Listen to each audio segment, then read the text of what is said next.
Tadın ve görün. Merhaba arkadaşlar, hoş geldiniz. Bugün yine kazanımız kaynıyor. Ama bakın nasıl tehlikeli bir tarifte karşınızda olacağız. Bugün mutfakta binlerce yıl öncesine gidiyoruz ve tarihin en büyük mutfak facialarından birini inceliyoruz. Bu çorba öyle bir çorba ki bir kaşık alıp hayatta kalırsan şanslısın. Çünkü bugün kutsal kitaptaki en garip tariflerden birini yapıyoruz. Elişa'nın zehirli çorbası. O zaman bugün kutsal kitaptan 2. Krallar 4. bölüm 38 ve 41 ayetlerini okuyalım. Elişa Gilgal'a döndü. Ülkede kıtlık vardı. Elişa bir peygamber topluluğuyla otururken uşağına, "Büyük tencereyi ateşe koy. Peygamberlere çorba pişirdi." Biri ot toplamak için tarlaya gitti ve yabanıl bir bitki buldu. Bitkilerden bir etek dolusu yaban kabağı topladı.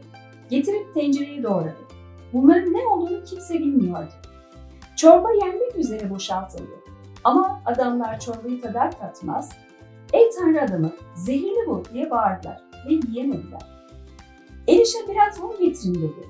Onu tencereye atıp "Koy önlerine yesinler" dedi. Tencerede zararlı bir şey kalmadı. Bazen elimizde ne varsa atıp yemek yapmaya çalışırız ama sonuç her zaman yenilebilir olmuyor. Çok doğru. 2. Krallar 4. bölümde de tıpkı böyle bir olayla karşılaşıyoruz. O zaman malzeme listemizi verelim mi Bora? Tabii verelim. 2 su bardağı su, 1 adet küçük boy soğan, 1 avuç kuzu kulağı, 1 avuç haşlanmış buğdayımız var, 1 avuç kırmızı mercimeğimiz var, 1 adet küçük boy pırasa, 2 adet küçük boy kabağımız var, 1 yemek kaşığı zeytinyağı, biraz tuz, biraz kimyon. Tadın ve görün. Boracığım, o zaman hikayemizin ne anlattığına kısaca bir bakalım mı? Evet, bakalım. Elişa, İsa'dan önce 9. yüzyılda yaşamış bir peygamberdi. Tabii ki İsrail kralları yine her zamanki gibi Tanrı'nın sözüne itaat etmedikleri için o dönemde hem ruhsal hem fiziksel, bedensel bir kıtlık vardı. Evet. Yiyecek kıtlığı da yaşıyorlardı. Gilgal denen bu bölge Ürdün Nehri'nin batısında Era'nın yakınındaydı. Elişa, İsrail'de ruhsal önderlik yapıyordu.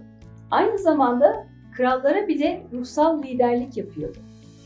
Ama onlar sadakatsiz olsa bile Tanrı bir şekilde lütfunu gösteriyor, yardım elini uzatıyordu.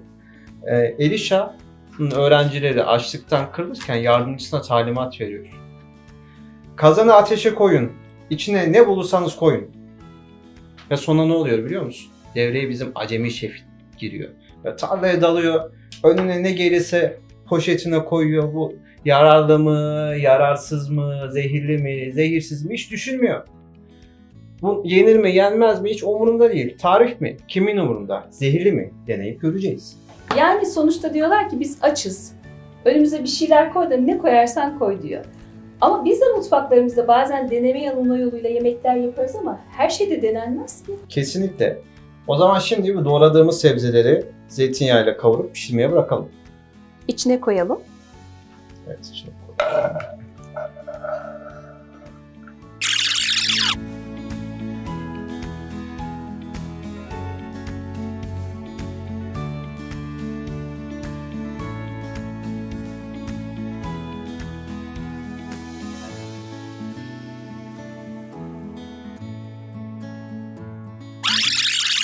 Açlık insanı neler yaptırıyor değil mi Bora?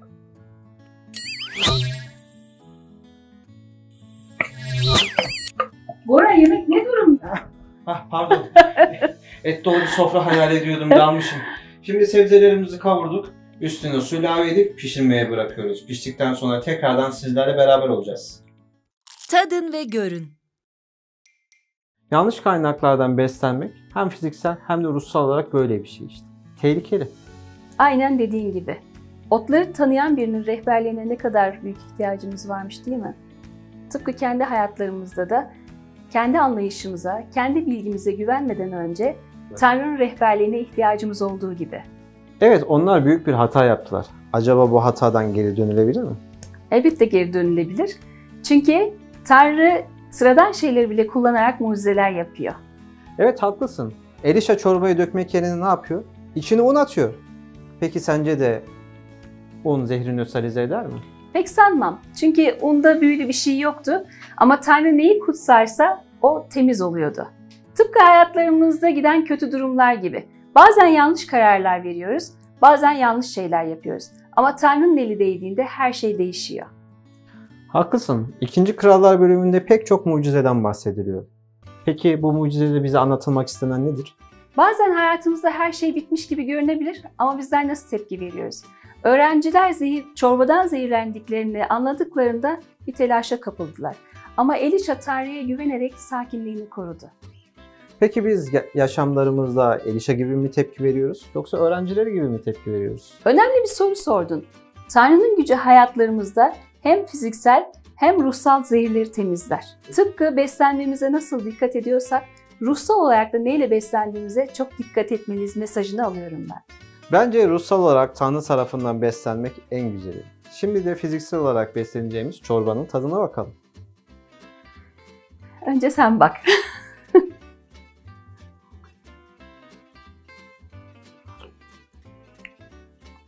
Sanırım bu çorbanın tadında bir gariplik var.